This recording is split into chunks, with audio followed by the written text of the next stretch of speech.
বেলাল ভাই উনি ওহাবি এক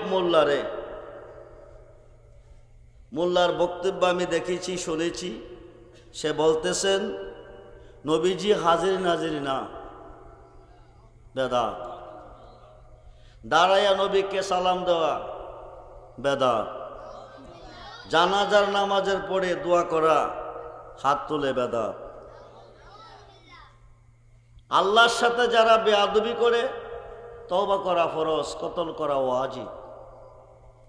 আল্লাহর সাথে বেয়াদবি করলে তওবা করলে চলবে, কতল করিতে হবে না। নবীজির সাথে বেয়াদবি করলে তওবা করলে চলবে না, কতল করিতেই হবে। বেলাল ভাই যে ভূমিকা নিয়েছেন, যে দাবি তিনি আদায় করেছেন, তিনি ঈমান, আমার নবীজির ভালোবাসার পরিচয় দেখিয়েছেন, আমার নবীজির ভালোবাসার পরিচয় দিয়েছেন। উনি নবীজির পক্ষ থেকে প্রমোশন পাবে, নিঃসন্দেহে জান্নাতি। কারণ নবীজিকে যারা ভালোবাসে তারাই জান্নাতি। আপনারা মসজিদে নামাজ পড়ছেন, নামাজ ফরজ। কার জন্য? মুফতি সাহেবের জন্য নামাজ ফরজ না, মুহাদ্দিসের জন্য নামাজ ফরজ না, মুফাসসিরের জন্য নামাজ ফরজ না, পীর সাহেবের জন্য নামাজ ফরজ না, বক্তা সাহেবের জন্য নামাজ ফরজ না, ইমাম সাহেবের জন্য নামাজ ফরজ না, হাফেজ সাহেবের জন্য নামাজ ফরজ না, হাদিস সাহেবের জন্য নামাজ ফরজ না। নামাজ ফরজ একমাত্র ঈমানদারের জন্য। কার জন্য? কার জন্য? বুনিয়াল ইসলামে আলা হামসে। ইসলামের স্তম্ভ কয়টা? জোরে বলেন। কালিমা, নামাজ, রোজা, হজ, যাকাত। কয়টা হলো? হজ ফরজ কার জন্য? হজ ফরজ ধনীদের জন্য। ধনী হয়েছেন কিসের বিনিময়?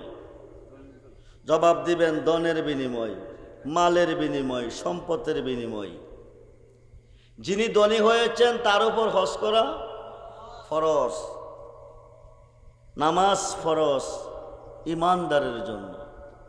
কার জন্য? ঈমানদারের জন্য।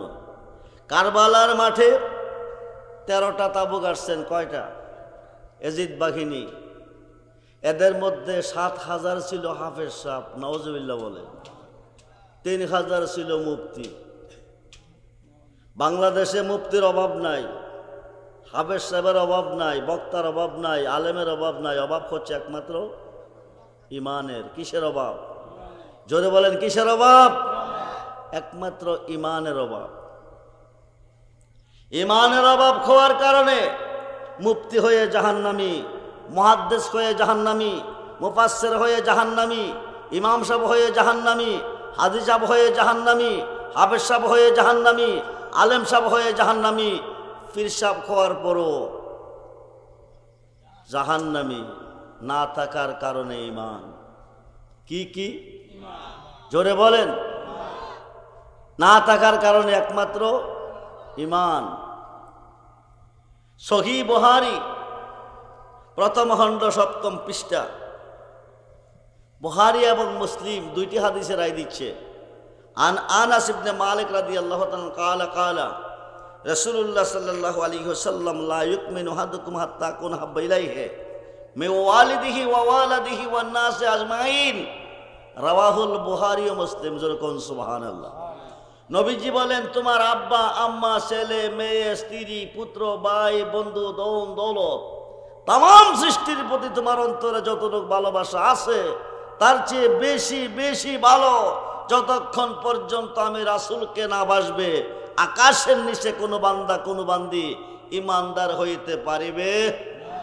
ইমানদার হইতে পারিবে? ইমানদার হইলেন না, নামাজ পড়লেন পশ্চিম দিকে, সওয়াব নাই।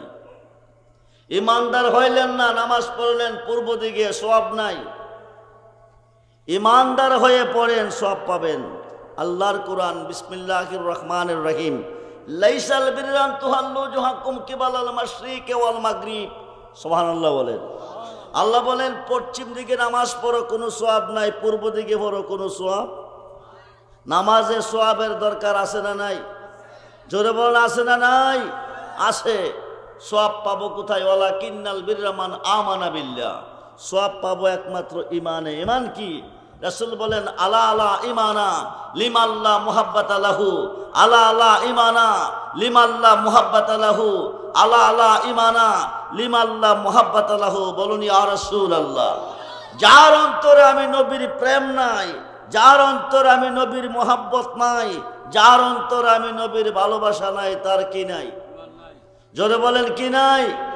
নামাজ আছে ঈমান নাই, রোজা আছে ঈমান নাই, দাড়ি আছে ঈমান নাই, টুপি আছে ঈমান নাই, পাগড়ি পাঞ্জাবি আজকন জুব্বা ডিলা কুলুপ সব আছে, ঈমান নাই। ঈমান না থাকার কারণ হচ্ছে, ঈমান না থাকার কারণে অক্লান্ত পরিশ্রমের মাধ্যমে আপনি বন্দেগী করবেন, জান্নাতের আশা সওয়াবের আশা, পরিণাম হবে আমেলাতুন নাসিবাতুন তাসলা নারান খামিয়া। অক্লান্ত পরিশ্রমের মাধ্যম হচ্ছে জাহান্নামের কাষ্ট। জোরে কোন সুবহানাল্লাহ।